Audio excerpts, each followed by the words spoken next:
Assalamualaikum warahmatullahi wabarakatuh. Perkenalkan nama saya Dwi Setio Wijaksono, NIM 25020102080, kelas MJ20. Dosen pengajarnya yaitu Bapak Agung Riyadi, Eskom, Mkom. Izin Pak, saya untuk memaparkan UAS Cyber Security Management Pak. Baik Pak, topik yang akan saya bahas yaitu Information System for SCM, yaitu Uncertainties, Risk, and Cybersecurity. Sebuah analisis kompresif mengenai sistem informasi manajemen rantai pasok, titik-titik ketidakpastian di dalamnya, potensi risiko yang mengintai, serta bagaimana kita merumuskan strategi keamanan cyber yang tangguh. Agenda dan struktur pembahasan. Itu ada mencakup landscape sistem informasi rantai pasok, dinamika ketidakpastian, taksonomi risiko, ancaman keamanan cyber, hingga strategi mitigasi holistik. Peran sistem informasi SICM atau SCIS.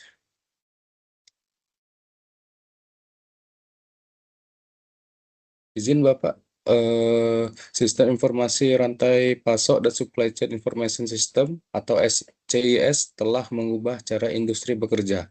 Ada tiga pilar utama peran SCIS yang perlu kita cermati. Pertama, otomatisasi lintas fungsi. SCIS mengintegrasikan pengadaan produksi, manajemen gudang atau WMS, hingga transportasi TMS secara real time. Terus ada visibilitas data, memungkinkan efisiensi. Dengan visibilitas yang akurat, perusahaan mampu mereduksi waktu siklus pemesanan hingga 20-40%, menghemat biaya operasional, dan mengoptimalkan stok inventaris sehingga tidak ada lagi kapital yang mengendap di gudang. Namun ada sisi sebaliknya, pilar ketiga yaitu ketergantungan digital dan interoperabilitas modern. Ketika ERP kita terhubung langsung dengan sistem vendor pihak ketiga, batas parameter keamanan kita menjadi sangat cair. Keterikatan digital ini membawa kita pada tantangan berikutnya, ketidakpastian dalam rantai pasok. Dalam manajemen rantai pasok, kita berhadapan dengan dua spektrum ketidakpastian, internal dan eksternal. Dari sisi internal, kita sering menghadapi variabilitas operasional seperti mesin produksi yang tiba-tiba breakdown atau keterlambatan pemrosesan. Namun yang paling bahaya adalah disperensi atau ketidakakuratan data stok pada ERP atau WMS akibat human error atau lag sinkronisasi data. Keputusan bisnis yang salah selalu berawal dari data yang salah. Sementara dari sisi eksternal, kita dihadapkan pada bullwhip effect, di mana distorsi kecil permintaan di tingkat eceran berubah menjadi lonjakan permintaan yang ekstrim di tingkat manufaktur, ditambah lagi dengan variabel makro seperti geopolitik, regulasi, lintas batas, dan bencana alam. Ketika sistem informasi gagal memprediksi atau merespon ketidakpastian ini secara cepat, celah tersebut berubah menjadi potensi risiko yang fatal. Pertanyaannya, dari mana saja sumber risiko sistem ini berasal? Itu sumber risiko sistem SCM.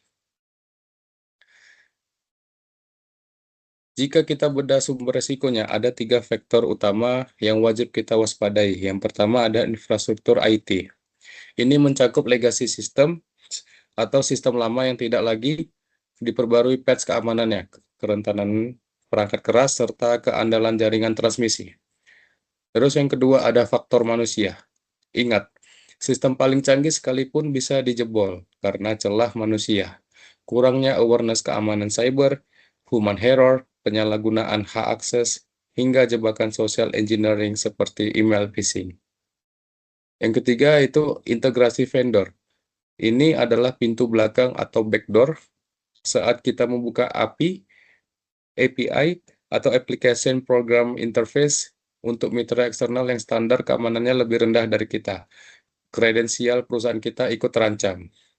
Dari sumber-sumber risiko ini, mari kita lihat bagaimana kerentanan cyber manifestasi dalam bentuk fisik maupun data. Dimensi kerentanan cyber. Kerentanan cyber pada rantai pasok modern memiliki 3 dimensi utama. Pertama, ada sistem fisik cyber atau cyber physical system. Pabrik dan gudang modern memanfaatkan IoT dan otomatisasi. Jika sensor atau lini produksi terotomatisasi dimanipulasi peretas, seluruh proses manufaktur bisa terhenti seketika. Kedua, kerahasiaan data. Rantai pasok menyimpan aset paling berharga, formula produk, rencana penetapan harga strategis, properti intelektual, hingga data pribadi, ribuan pelanggan dan mitra. Ketiga, ada kontinuitas logistik. Bayangkan jika sistem navigasi armada atau pelacakan kontainer di pelabuhan terkunci akibat serangan cyber. Terjadi efek domino berupa kemacetan pasokan global atau global supply chain congestion. Mari kita lihat seberapa besar dampak finansial dan operasional dari ancaman cyber lintas ekosistem ini. Izin Bapak, data menunjukkan bahwa 45% organisasi telah mengalami disrupsi yang disebabkan oleh masalah cyber pada pihak ketiga. Kenapa ini terjadi? Karena rantai pasok digital bersifat interdependen, sangat saling bergantung. Serangan cyber pada satu vendor kecil baut atau penyedia perangkat lunak logistik minor dapat menjadi pintu masuk untuk melumpuhkan perusahaan multinasional induknya. Dampaknya tidak berhenti pada denda regulasi atau kerugian material sesaat, melainkan berhentinya operasional, tarian rusaknya reputasi merek, hingga hilangnya kepercayaan pasar yang telah dibangun puluhan tahun. Oleh karena itu, tata kelola risiko vendor pihak ketiga menjadi keharusan, bukan lagi pilihan. Pengelolaan risiko vendor dan pihak ketiga. Peretas masa kini jarang menyerang benteng utama perusahaan besar secara langsung. Mereka menggunakan teknik island hopping, menyerong vendor kecil atau kontraktor yang keamanannya lemah, lalu memakai akses vendor tersebut untuk melompat ke dalam sistem kita. Bagaimana mitigasinya? Yaitu yang pertama, mewajibkan audit keamanan cyber berkala dan kuesioner penilaian risiko cyber untuk seluruh vendor sebelum integrasi sistem. Lalu terapkan prinsip minimum privilege access.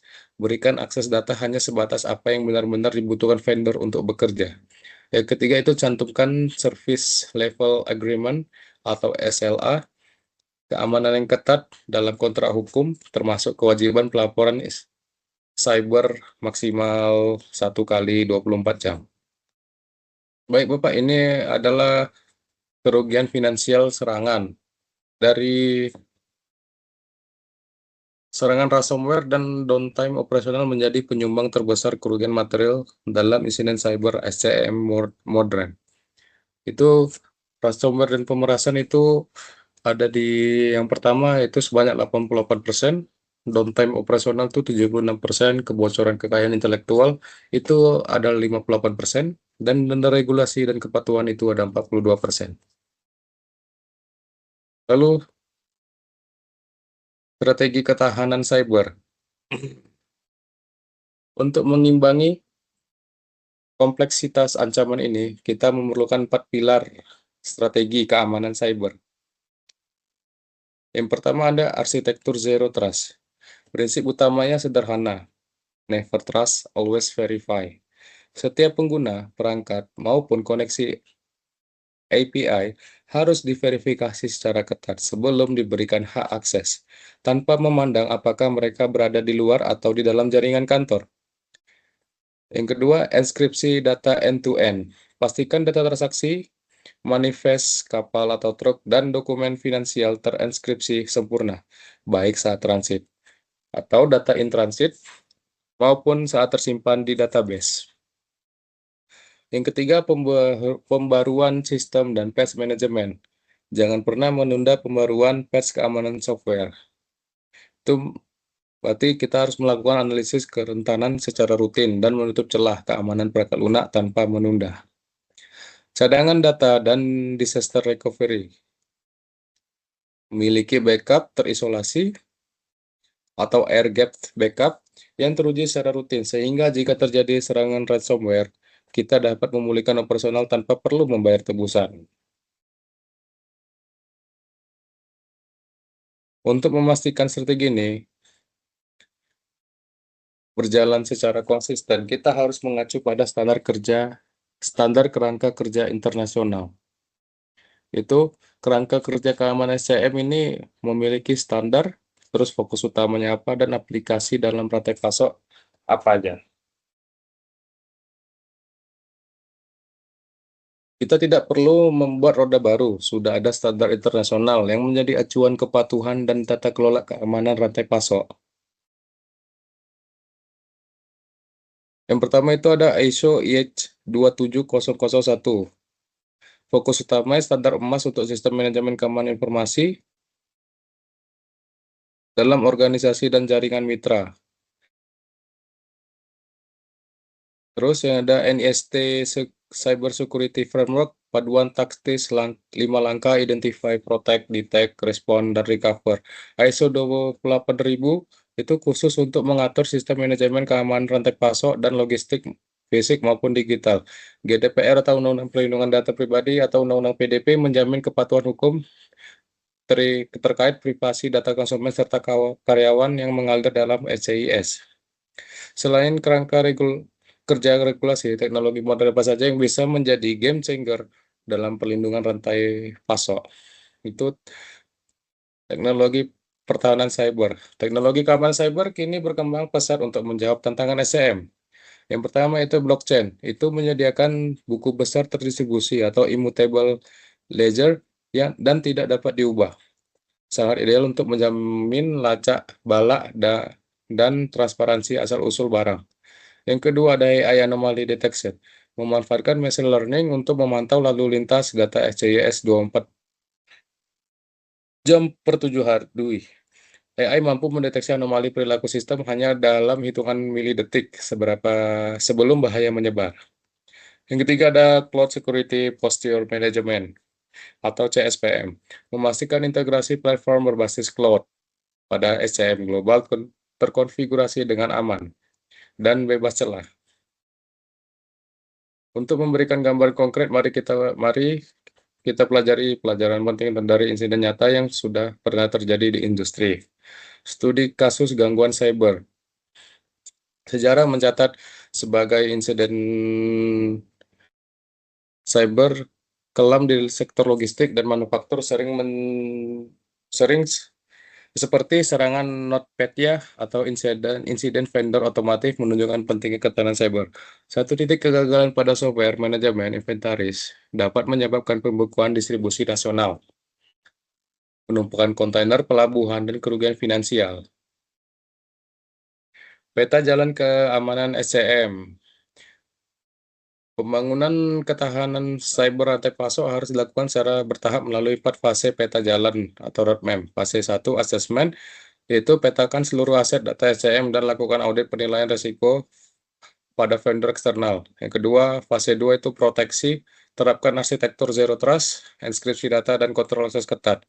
Fase 3 itu deteksi, itu gelar sistem pemantauan berbasis AI atau real-time monitoring, serta sistem pendeteksi infusi atau IDS atau IPS.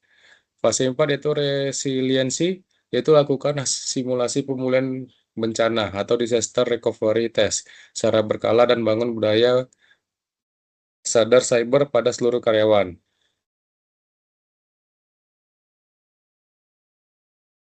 Baik, Bapak Agung, terima kasih. Sekian paparan untuk UAS saya.